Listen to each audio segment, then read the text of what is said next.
ამ თემაზე საუბარს განვაგრძობთ ახლა სტუმართან ნიკოლოზ ვაშაკიძე, საგარეო საქმეთა მინისტრის ყოფილი მოადგილე გვესტუმრა სტუდიაში. დიდი მადლობა მობრძანებისთვის სამშვიდობისა. რა მნიშვნელობისა და მასშტაბისა ის მოვლენა, რაც ახლა ხდება სომხეთში, როდესაც 30-ზე მეტი ლიდერი ჩადის იქ. რა განაცხადია ეს ერთი მხრივ სომხეთის მხრიდან და რამდენად დიდ დატვირთვას ატარებს მთლიანად რეგიონისთვის. მოგესალმებით, მივესალმებით ჩვენს ტელემაყურებელს. მოვლენა ძალიან მნიშვნელოვანია, უმაღლესი დონის სამიტი. პრაქტიკულად, ესე იგი, დასავლური პროგრესული სამყაროს თითქმის მთლიანად, ესე იგი, ლიდერშიპი წარმოდგენილია იქ.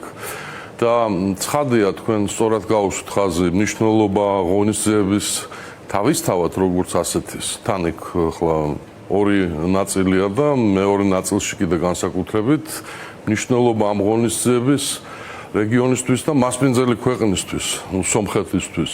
ჩვენ ვხედავთ, რომ ჩვენი მეზობლის მნიშვნელობა და ავტორიტეტი საოცრად გაზრდილია უკვე საერთაშორისო არენაზე და რა თქმა უნდა, ეს როგორც სომეხი ხალხის, ასევე მისი ხელმძღვანელობის და პრემიერ-მინისტრის დამსახურებაა, რომლებმაც საამისოდ ძალიან დიდი ძალისხმევა გასწიეს ბოლო წლებში.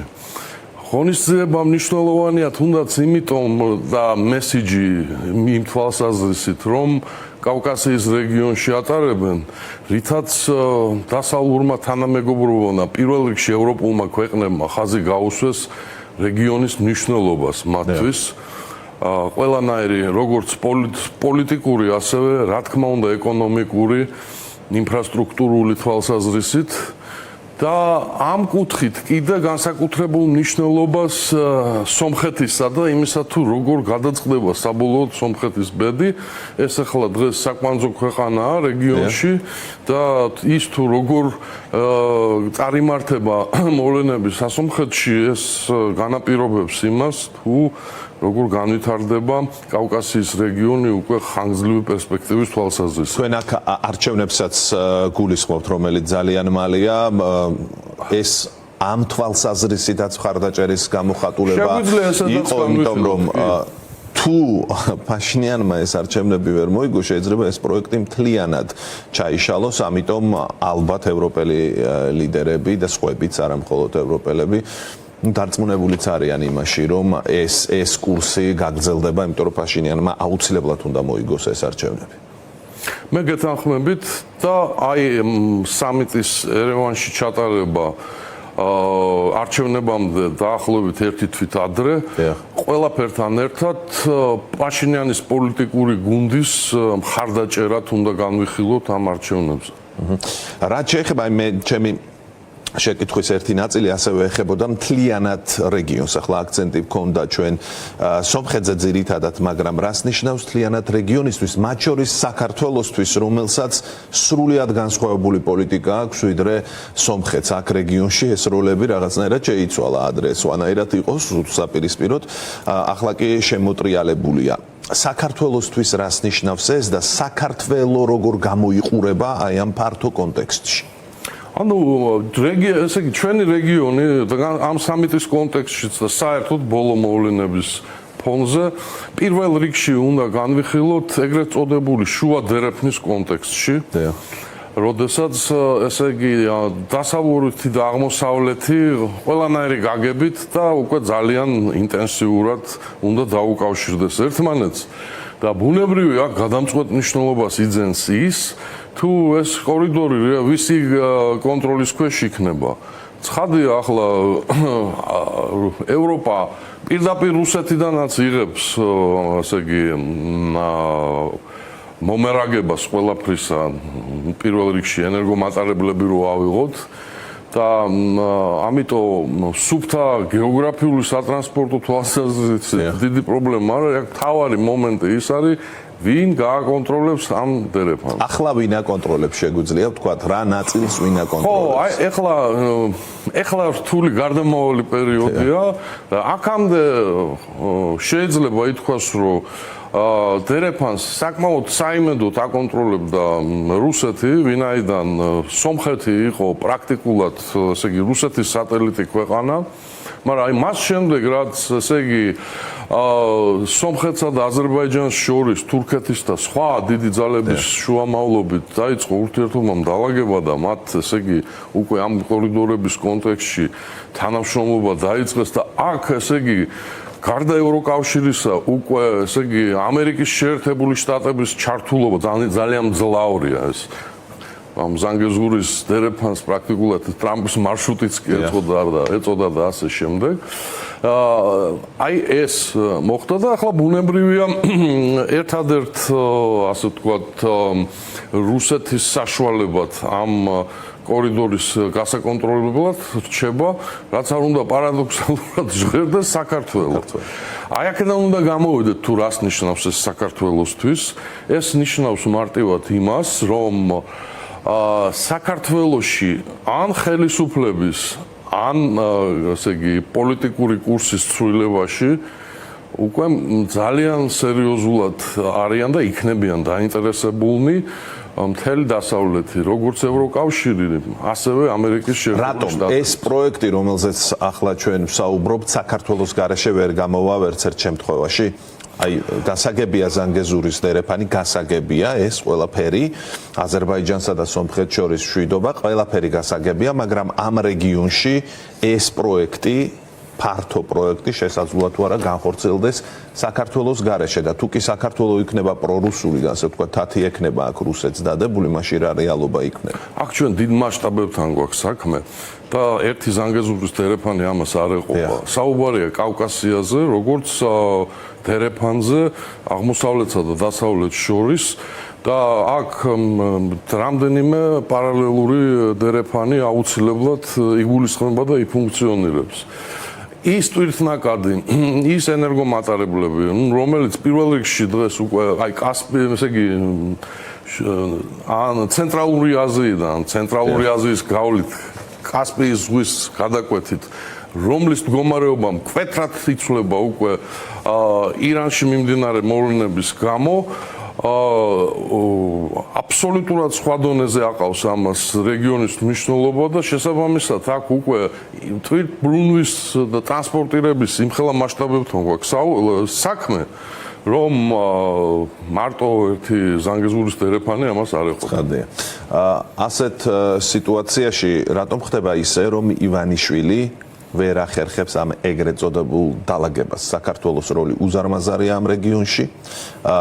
მაგრამ აი შესაძლოა ამით ვაჭრობის იმედი აქვს, რომ ძალაუფლება შეინარჩუნოს, მაგრამ ის ვერ ახერხებს აი ამ ეგრეთ წოდებულ დალაგებას.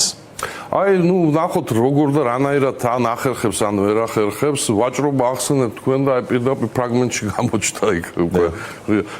პირველი რაც თქვა, ესე იგი პრემიერ-მინისტრმა კობახიძემ, რომ გახსოვდეთ, რომ ჩვენ ესე იგი სატრანზიტო ქვეყანა ვართ და ანუ ესე იგი ჩვენ უნდა ვიგულისხმებოდეთ აქ ყველაფერში.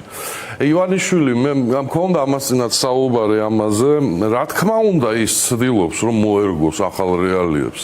ოღონდ ისე რომ მისი რეჟიმი არ დაზიანდეს, იმიტომ რომ აი ევროკავშირის კონტექსტში რატო შეაჩერა მან ევროინტეგრაცია, ხო ნახეთ ჩვენ რომ პრაქტიკულად ეს შეგნებულად, ხელოვნურად და მიზანმიმართულად გაკეთდა.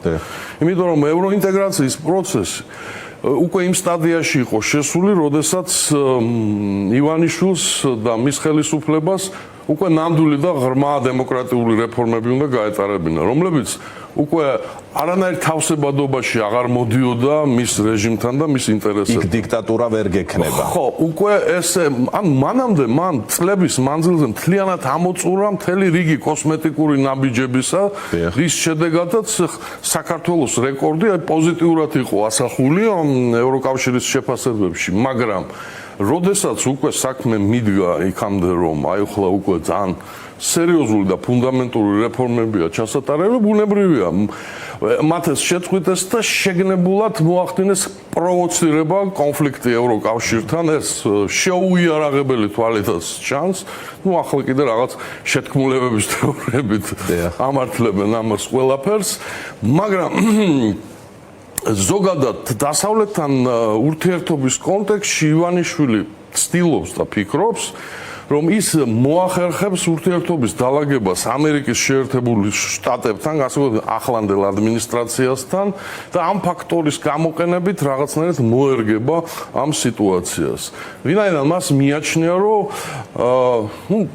მნიშვნელოვანწილად სამართლიანადაც რომ აი ესეთი ღირებულებითი ნაწილი, დემოკრატიული ფასეულობები და ასე შემდეგ ამ ადმინისტრაციისთვის გლობალური მასშტაბით არ არის ტრადიციულად ისეთი მნიშვნელოვანი, როგორც ეს იყო წინა პერიოდებში და იმ შემთხვევაში თუ აი ძალიან უხეშად მოხდა სუფთა ინტერესებში დალაგება, ესე იგი ამერიკის შეერთებული შტატები მოცემული სახით ითანამშრომლებს ისეთ ხელისუფლებასთან, რომელიც იქნება რა არის აქ თავარი სირთულე თქვენი აზრით, ხო? ეს შესაძლო იყო, აქამდეც მომხდარიყო, კარგახანია უკვე ტრამპი არის პრეზიდენტი და მისი ადმინისტრაცია. რატომ ვერ ხდება? თავარი რა არის მაინც?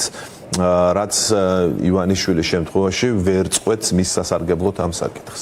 და სად ეჩქარებოდა ტრამპს რომ დაელაგებინა? ტრამპს ახლა საქართველოსთან მიმართებაში არსად არ ეჩქარება. ივანიშვილს? ივანიშვილს ეჩქარება, იმიტომ რომ ის გაურკვეველ მდგომარეობაში იმყოფება და ეს მისთვის სერიოზულ დისკომფორტს ქმნის და ვიცით ჩვენ რომ ჯერ კიდე ტრამპი არჩეული არ იყო, უკვე რამხელა იმედებს ამყარებდნენ მის მოსვლაზე და ამბობდნენ ხომ, ასე ქართული ოცნების მოლაპარაკე თავები ამბობდნენ, რომ აი მოიცადეთ, ესე იგი, გაიმარჯვებს ტრამპი არჩევნებში და მოვა 20 იანვარი და ყველაფერი შემოწმება. სხვანაირად დალაგდება ყველაფერი, ეს ასე არ მოხდა, ბუნებრივია, იმიტომ რომ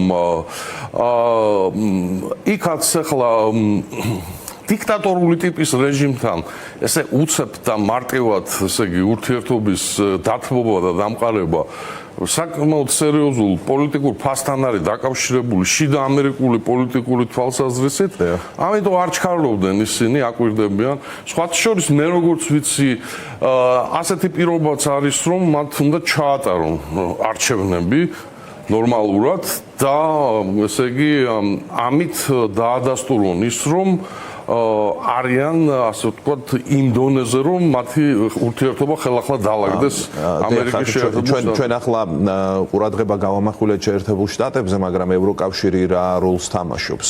ეს გასაგებია, რომ მას სურს რაღაცნაირად ამერიკის შეერთებულ შტატებთან ისეთი ურთიერთობები იყოს, რომელიც მას აძლევს ხელს, რომ აქ დიქტატურა ჰქონდეს.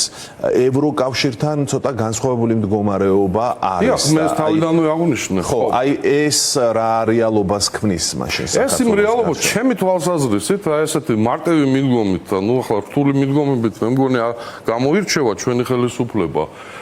ვინაიდან თვითონ ამერიკის შეერთებული შტატების ახლანდელ ადმინისტრაციას საკმაოდ მწვავე და მძიმე ურთიერთობა აქვს ევროკავშირში.